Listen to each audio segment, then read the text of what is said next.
I'm honored to welcome you all here today to celebrate the love shared between Bryan and Dylan. Thank you for making the trip from near and far to bear witness to their love and commitments to forever be each other's husband and wife.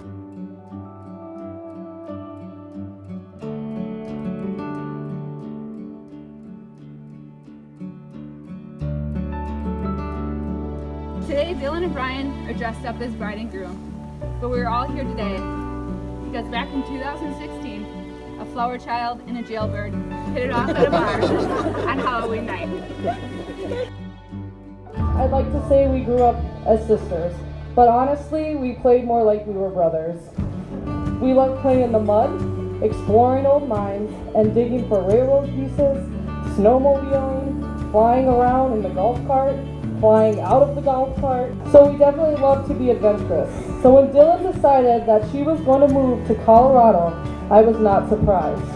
So now let's skip forward a few months to hunting season when Dylan comes home for a visit. We got to spend time together catching up, sharing stories, and then she starts telling me about this guy.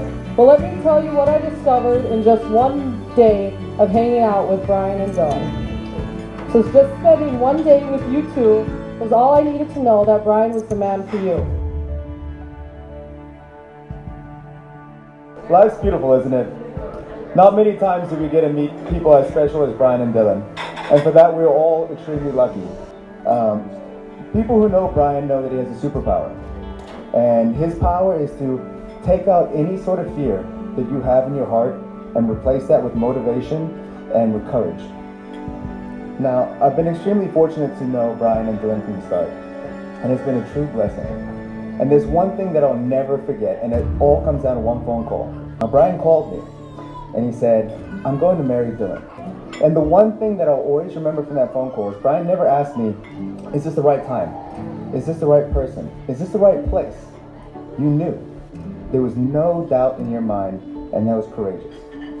He knew that Dylan was the love of his life, and he knew that there was only one question. And that question wasn't for me. That question was for Dylan. To all the friends and family who have come to celebrate this marriage, by the power of your love and commitment and the power vested in me by Universal Life Church, I now pronounce you husband and wife.